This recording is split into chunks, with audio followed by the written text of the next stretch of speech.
स्वागत है आप सबका हमारे YouTube चैनल क्रिप्टॉन क्लासेस पर, जहां हम प्रोवाइड करते हैं क्लास 9 एंड क्लास 10 का एसएसटी और मैथ्स का कंटेंट। लास्ट लेक्चर में हमने फेडरलिज्म की बात नहीं करी थी, किसकी बात करी थी? फॉरेस्ट एंड वाइल्ड लाइफ की करी थी। आज के इस पर्टिकुलर लेक्चर में हम बात करने वाले हैं एक सिविक्स की सेकेंड चैप्टर की, जिसका नाम होने वाला है फेडरलिज्म। तो चलिए शुरू करते हैं। तो सभी को जय गणेश, गणेश चतुर्थी की हार्दिक शुभकामनाएं। फेडरलिज्म यार आप पावर शेयरिंग में पढ़ के आओ, इसी को वर्टिकल फॉर्म ऑफ शेयरिंग बोलते हैं। यानी ऐसी फॉर्म ऑफ शेयरिंग जहां पावर लेवल्स में डिवाइड होती है, सेंट्रल, स्टेट, लोकल, उसी को हम फेडरल फॉर्म ऑफ शेयरिंग बोलते हैं। ये देखो, it's a system of government in which power is divided between central and various units। देखो, स्टेट और सेंट्रल साथ में हाथ मिलाते हैं, that is called as federalism. इसी को वर्टिकल फॉर्म ऑफ शेयरिंग बोलते हैं। अब दादा इसके 7 फीचर्स होते हैं। कितने फीचर्स होते हैं दोस्त? 7।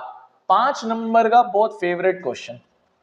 अगर 5 नंबर में आता है तो पूरे के पूरे 7 पॉइंट्स तो लिखो ही लिखो, 5 मत लिखना, पूरे के पूरे 7 लिखो। बहुत इजी पॉइंट्स होते हैं और मैं आपको याद करवा दूंगा। पहला पॉइंट होता है there are 2 or more levels of government. 2 या 2 से ज्यादा लेवल ऑफ गवर्नमेंट होनी ही चाहिए, है ना। इंडिया में जैसे 3 है, सेंट्रल, स्टेट, लोकल। किसी किसी कंट्री में 2 ही होती है, सेंट्रल और स्टेट। इवन इंडिया में भी बहुत बाद में लोकल गवर्नमेंट जुड़ी थी, 1992 के अंदर जुड़ी थी, पहले नहीं थी। तो पहला तो सिंपल 2 या 2 से ज्यादा लेवल ऑफ गवर्नमेंट है। Second point, her level of government का, डिफरेंट लेवल ऑफ गवर्नमेंट का अपना जुरिस्डिकेशन होता है। जुरिस्डिकेशन बोले तो सर एरिया ऑफ कंट्रोल। जैसे जैसे सेंट्रल गवर्नमेंट को पता भैया हमें इस मुद्दे में काम करना है, स्टेट गवर्नमेंट को पता भाई हमें इस मुद्दे में काम करना है। जैसे मध्य प्रदेश का कोई मैटर है तो उसमें मध्य प्रदेश की सरकार वर्क करेगी, राजस्थान का कोई मैटर है तो राजस्थान की गवर्नमेंट वर्क करेगी, दिल्ली की कोई गवर्नमेंट है तो दिल्ली का काम करेगी। बेसिकली एरिया ऑफ कंट्रोल है कि भाई इस एरिया में तेरा काम, इस एरिया में तेरा काम, इस एरिया में तेरा काम। इसको जुरिस्डिकेशन कहते हैं। तो पहला there are 2 or more levels of government. Second, every level has its own jurisdiction. अब सर ये जुरिस्डिकेशन कहां लिखा है? ये जुरिस्डिकेशन हमारे कॉन्स्टिट्यूशन में लिखा है। कहां लिखा है? हमारे कॉन्स्टिट्यूशन में। कहां लिखा है? कॉन्स्टिट्यूशन में लिखा हुआ है। और ये लेवल्स का सब कुछ लिखा हुआ है कि सेंट्रल गवर्नमेंट क्या कंट्रोल करेगी, स्टेट गवर्नमेंट क्या कंट्रोल करेगी, लोकल गवर्नमेंट क्या कंट्रोल करेगी, सब कुछ लिखा रहता है। फिर भाई 3 पॉइंट हो गए। फोर्थ पॉइंट, अगर कोई फंडामेंटल प्रोविजंस है, फंडामेंटल प्रोविजंस बोले तो कॉन्स्टिट्यूशन की मेन चीज है, या ऐसे लॉज जिसमें दोनों की हाँ लगनी है, सेंट्रल और स्टेट की, भैया दोनों को हाँ करना पड़ेगा। कोई भी यूनिलेटरली मतलब कोई सिर्फ एक बंदा चेंज नहीं कर सकता, यानी सेंट्रल गवर्नमेंट चेंज नहीं कर सकती, स्टेट गवर्नमेंट चेंज नहीं कर सकती, दोनों की हाँ होनी चाहिए। तो that is the fourth point. एक बार रिवाइज करते हैं। There are 2 or more levels of government, every level has its own area of control, jurisdiction. Jurisdiction लिखा कहां है दोस्त? कॉन्स्टिट्यूशन में। फंडामेंटल प्रोविजंस यूनिलेटरली चेंज नहीं होंगे, सेंट्रल और स्टेट दोनों की हाँ लगेगी। देखो, consent of both the levels, ठीक है। फिर कोर्ट्स यानी सुप्रीम कोर्ट, जुडिशरी, इनके पास पावर रहती है कि भाई ये इंटरप्रीट कर सकते हैं डिफरेंट लेवल्स और कॉन्स्टिट्यूशन को। मान लो कोई डिफरेंट लेवल्स लड़ रही है तो कोर्ट्स के पास ये पावर है कि वो बीच में आके उस मुद्दे को सुलझा सकती है, कॉन्स्टिट्यूशन को भी इंटरप्रीट कर सकती है। सोर्सेस ऑफ रेवेन्यू, पैसा कहां से आएगा, सेंट्रल गवर्नमेंट के पास कहां से आएगा, स्टेट गवर्नमेंट के पास कहां से आएगा, वो सब भी क्लियरली स्पेसिफाइड है, पूरा क्लियरली लिखा हुआ है कि भाई कहां चीज क्या, कितना पैसा किसको आएगा। 6 पॉइंट्स हो गए, याद करते हैं।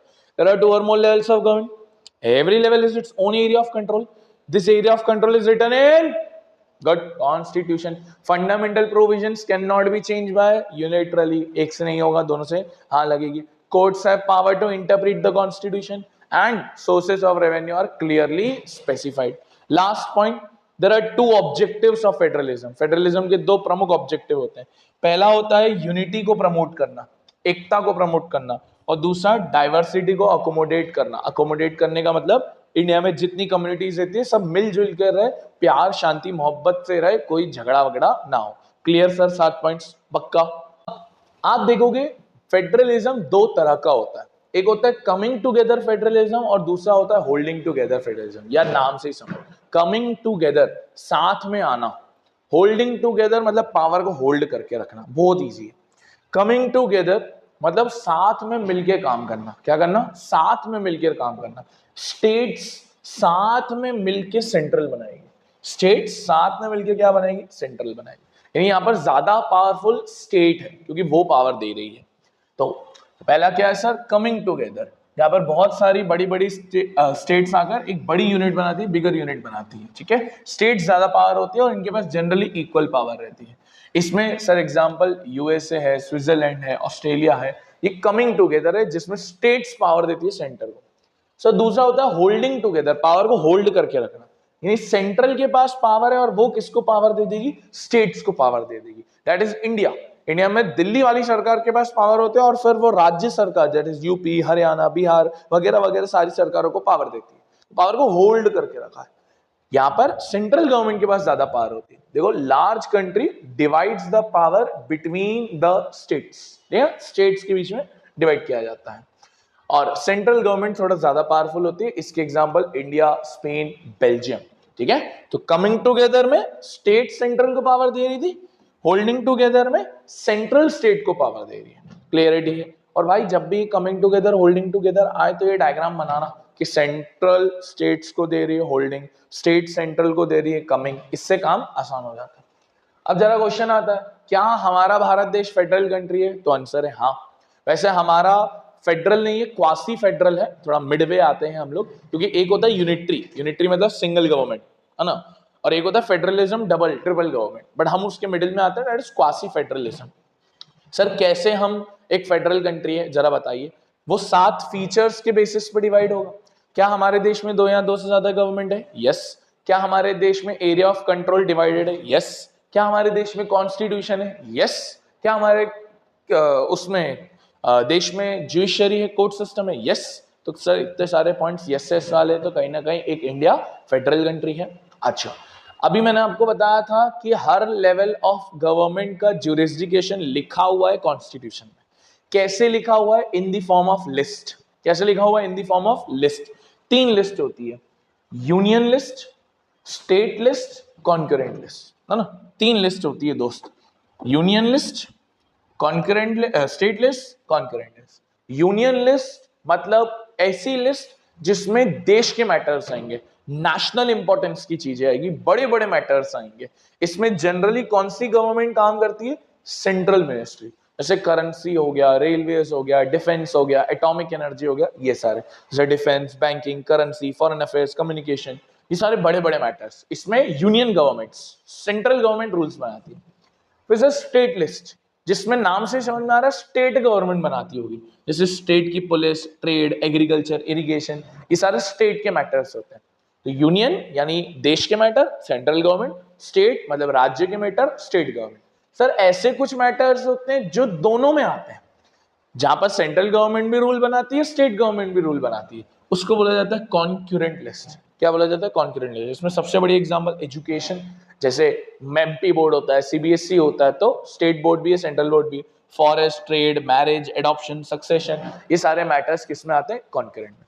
बट सर ऐसे भी तो कुछ मैटर्स होंगे ना जो कॉन्स्टिट्यूशन के बाद में जोड़े, ये तो सब लिखा हुआ है कॉन्स्टिट्यूशन में। यस सर, हमारा कॉन्स्टिट्यूशन तो 1950 में बना, but over the period of time ऐसे काफी नए मैटर्स आए, तो सर उनके लिए सेपरेट काम नहीं किया, उनके लिए एक सब्जेक्ट्स बना दिए जिसको रेसिडुअरी सब्जेक्ट्स बोला। क्या बोला?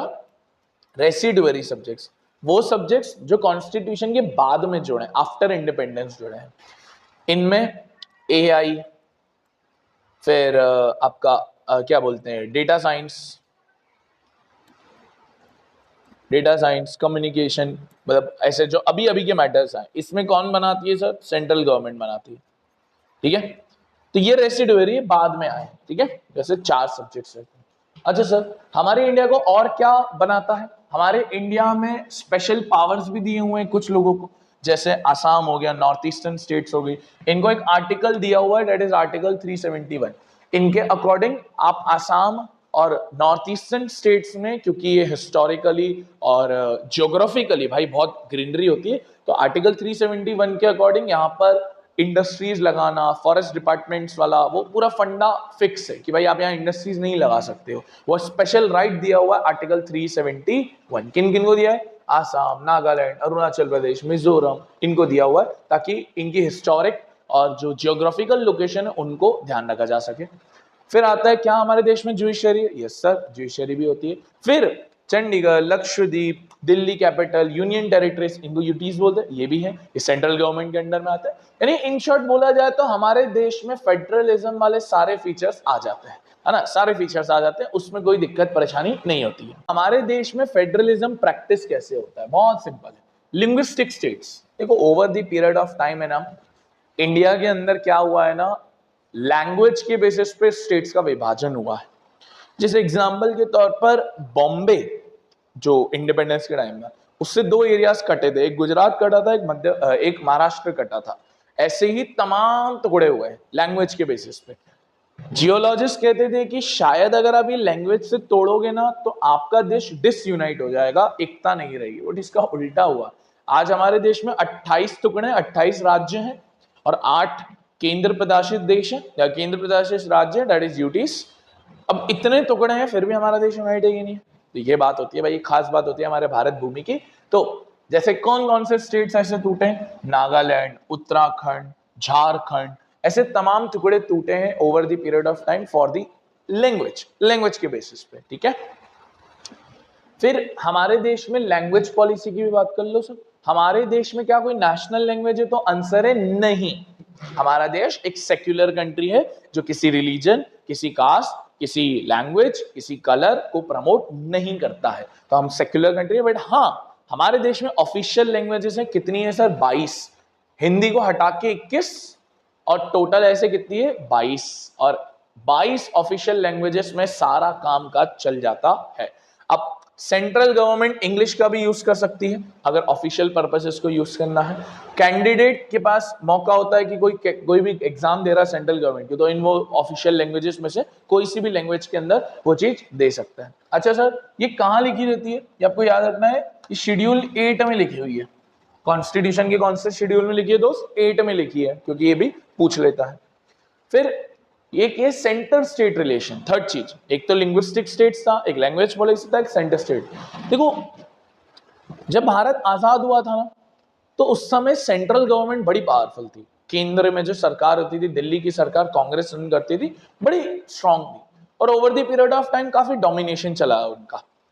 और जो स्टेट की सरकार रही थी वो इतनी फीकी थी कि ज्यादा फर्क पड़ता ही नहीं था। बट 1990s के बाद, 1990 के बाद धीरे धीरे ना सेंट्रल गवर्नमेंट वीक होना चालू हुई और अब उनको लगा यार अब हमें जरूरत है स्टेट गवर्नमेंट की, वरना हमारी पार्टी सरवाइव नहीं कर पाएगी। तो एक्चुअली सेंट्रल गवर्नमेंट और स्टेट गवर्नमेंट ने मिलकर, सेंट्रल गवर्नमेंट और स्टेट गवर्नमेंट ने मिलकर डोमिनेशन करना चालू किया, पार्टीज बनाना चालू किया। याद हो तो पावर शेयरिंग में इसको हमने गठबंधन सरकार, दैट इज कोइलेशन गवर्नमेंट बोला था। क्या बोला था, कोइलेशन गवर्नमेंट बोला था कि जब छोटी छोटी पार्टीज आकर पावर बनाती है, गवर्नमेंट बनाने की कोशिश करती है, उसको कोइलेशन गवर्नमेंट बोलते हैं, ठीक है। देखो सेंट्रल गवर्नमेंट बहुत ज्यादा मिसयूज करती थी और कहीं ना कहीं फेडरलिज्म की स्पिरिट को दिक्कत होती थी। बट आफ्टर 1992 यहाँ पर रीजनल पार्टीज यानी स्टेट पार्टीज का बड़ा वर्चस्व आने लगा और फिर ये एरा बना कोइलेशन गवर्नमेंट का। अब मैं आपको कुछ एग्जांपल बताता हूँ कोइलेशन गवर्नमेंट के। जैसे एक कोइलेशन गवर्नमेंट इनकी, अगर आपने सुना हो, यूपी है, 2004 में बनी थी, लगभग 2004 में सबसे बेस्ट काम किया था इसने। यूनाइटेड प्रोग्रेशन अलायंस, कांग्रेस की अलायंस थी एक तरीके से। इसके अंदर ये हमारे late doctor Manmohan Singh, one of the greatest finance minister, although ये 2004 के प्रधानमंत्री थे, 2009 में ही प्रधानमंत्री बने, बट 1991 में, अगर आप कभी पढ़ोगे, कभी हिस्ट्री में बहुत इंफॉर्मेशन हो तो कभी पढ़ के देखना कि 1991 में हमारे देश में काफी प्रॉब्लम्स चल रही थी और उस समय इन इंसान ने एलपीजी पॉलिसी लॉन्च करी थी। खैर जिसको इच्छा हो तो जरूर पढ़ना क्या होती है एलपीजी पॉलिसी। मनमोहन जी उस समय फाइनेंस मिनिस्टर थे। फिर ये सोनिया गांधी, तो इनकी एक अलायंस बनाई गई थी। फिर एक अलायंस अगर आप जानते हो, ये तो मेरे फेवरेट प्रधानमंत्री अटल बिहारी वाजपेयी 1999 में बने थे, इनकी भी अलायंस बनी थी, इसका नाम था NDA, that is national democratic alliance. BJP की अलायंस थी, नेशनल डेमोक्रेटिक अलायंस। और जो लोग इनको जानते हैं तो बहुत अच्छी बात है, ये बीजेपी के प्रेसिडेंट रह चुके हैं जिनका नाम है लाल कृष्ण आडवाणी। क्या नाम है, लाल कृष्ण आडवाणी, बड़े पहले के हैं। एक और फोटो दिख रहा होगा आपको, इस फोटो के अंदर अगर आप ध्यान से देख पाओ, नॉट टू डिसग्रेस एनीवन, यहाँ पर एक अंकल हैं जहां पर उनके बकेट में लिखा है पावर्स ऑफ द स्टेट। और यहाँ पर फिर तमाम स्टेट्स हैं, ये देखो ये लिखा है अगर केरला, मद्रास, ये से बंगाल, ये सारे लिखे। और ये कोई तो दीदी है, मैं नाम नहीं बता रहा हूँ, समझदार को इशारा काफी है, ठीक है। अच्छा, ये एक और कोइलेशन गवर्नमेंट का, ये हमारे अटल बिहारी वाजपेयी को रिप्रेजेंट किया कि यहाँ लिखा है कोइलेशन गवर्नमेंट, और ये जिस गद्दी पे बैठे हैं उसके नीचे काफी सारी पॉलिटिकल पार्टीज हैं, काफी सारी पॉलिटिकल पार्टीज हैं। सर आप सोच रहे होंगे कि सर आपके इतने अच्छे अच्छे नोट्स कहाँ हैं, तो मैं आपको एक चीज बता दूं यार, ये हमारी क्लास 10th की सोशल की बुक है। तो इसी बुक, ये हम कोचिंग में भी यूज करवाते हैं ऑफलाइन बच्चों को। इस बुक के अंदर सारी चीजें एकदम कट शॉर्ट, पूरे सोशल के 19-20 चैप्टर मैंने एक बुक में कवर करके दिए हैं। और बहुत सारी अच्छी चीजें अगर मैं आपको बताऊं इस बुक के बारे में, तो भाई पीछे हमने डेडिकेटेडली मैप दिए हुए हैं, जिस मैप में सारे मैप है, ज्योग्राफी के सारे मैप है मार्क किए हुए। यानी आपको सेपरेटली एनसीईआरटी खोलने की जरूरत नहीं है, मार्क नहीं करने की जरूरत है, मैंने इसके अंदर दिया हुआ है। फिर इसके अंदर सारे बोल्ड किए हुए हैं, अंडरलाइन किए हुए हैं, मेन मेन क्वेश्चंस लिखे हुए हैं। और हर चैप्टर के बाद आपको एक क्यूआर कोड मिलता है। इस हर चैप्टर के क्यूआर कोड के बाद बेसिकली आप जब इसको स्कैन करते हो तो यू विल सी कि भाई यहाँ पर आपको एमसीक्यू टेस्ट मिल जाएंगे। हर टेस्ट के अंदर लगभग 20-25 क्वेश्चंस डाले गए हैं। तो भाई 19 चैप्टर्स है, मतलब 300 350 आप एमसीक्यू की प्रैक्टिस इस बुक के अकॉर्डिंग कर लेते हो। कंबाइंड बुक है यार। और आप ये बुक अगर लेना चाहते हो तो आप मुझे डीएम करिए, हमारी टीम आप तक पहुंचेगी और बाकी सारी डिटेल्स आपको वहां बता दी जाएगी। अब आगे बढ़ते हैं, last topic for the chapter, decentralization in India. Decentralization क्या होता है? जैसे मैंने याद है शुरू में कहा था कि इंडिया में पहले सिर्फ 2 ही गवर्नमेंट होती थी, सेंट्रल और स्टेट गवर्नमेंट, सिर्फ 2 ही होती थी। But over the period of time हमको ये रियलाइज हुआ कि इतने बड़े देश को सिर्फ 2 गवर्नमेंट नहीं चला सकती। तो 1992 के अंदर गवर्नमेंट ने रियलाइज किया कि भाई अब हमको है ना एक लोकल गवर्नमेंट भी बनानी पड़ेगी। तो 1992 के अंदर डिसेंट्रलाइज किया। डिसेंट्रलाइज का मतलब पावर को सेंट्रल और स्टेट गवर्नमेंट से लेकर किसको दे दिया गया? लोकल गवर्नमेंट को दे दिया गया। That is called as decentralization. देखो, power is taken away from central and state government, it is called as decentralization. Local level पे जिला परिषद बनाए गए, पंचायत सिस्टम इलेक्ट किया गया, ये सारी चीजें। अब 5 मेजर प्रोविजंस किए गए डिसेंट्रलाइजेशन के अंदर, अपने को रटे होने चाहिए 5 मेजर प्रोविजंस। सबसे पहला भाई, अब मैंडेटरी हो गया था इलेक्शंस करवाना, हर 5 साल में मैंडेटरी करवाना ही पड़ेगा। फिर सीट्स रिजर्व करी गई थी बहुत सारी अदर कम्युनिटीज के लिए, SC, ST, OBC. Local level पे पंचायत वालों के लिए 1/3 सीट्स वुमेन के लिए रिजर्व करी गई सर। तो पहला mandatory election, SC, ST, OBC के लिए सीट्स रिजर्व करी गई, 1/3 सीट्स वुमेन के लिए रिजर्व करी गई। और एक कमीशन बनाई गई जिसका नाम रखा गया स्टेट इलेक्शन कमीशन, एसईसी। याद हो तो इंडिया में इलेक्शन करवाता है ECI, election commission of India. वैसे ही लोकल लेवल पे इलेक्शन करवाने के लिए चूज किया गया स्टेट इलेक्शन कमीशन को। इसका काम यही होगा कि इलेक्शन करवाई। अब भाई लोकल गवर्नमेंट को पैसा पावर दोनों चाहिए, तो स्टेट गवर्नमेंट को ये बोला गया कि भैया आप इनको पैसा दोगे, आप इनको पावर दोगे। ये सारे 5 प्रोविजंस किए गए। और फिर इलेक्शन हुए, फिर ग्राम पंचायत बने, समितिज बनी, परिषद बने। वो देखिए बहुत कम आता है ये वाला टॉपिक। हाँ, ये जरूर आता है कि 5 क्या पॉइंट्स किए गए थे, मैंडेटरी और ये वाली चीजें बहुत आती है, ये नहीं आता है। तो देखो, एक तो काउंसिल होता है जिसमें पंच बैठे रहते हैं, वो देखा पेड़ के नीचे बैठे रहते हैं, मूवीज वगैरह में देखा होगा। उनके हेड को सरपंच बोलते हैं। इनको इलेक्ट कौन करता है? गांव के लोग इलेक्ट करते हैं, ठीक है। और ये सारे पंचायत वर्क करते हैं किसके अंडर में? ग्राम सभा, है ना, एक सभा होती है, उसके अंडर में ये वर्क करते हैं। सारे वोटर्स इसकी जो मेंबर्स होते हैं, कम से कम इनको 2 या 3 बार मिलना रहता है ताकि गांव का एनुअल बजट निकाला जा सके। कितना पैसा इस जगह खर्चा करें, कितना पैसा इस जगह खर्चा करें। सारे ग्राम पंचायत को जब मिला दिया जाता है तो बनती है पंचायत समिति। किसका बनी जाती है? पंचायत समिति।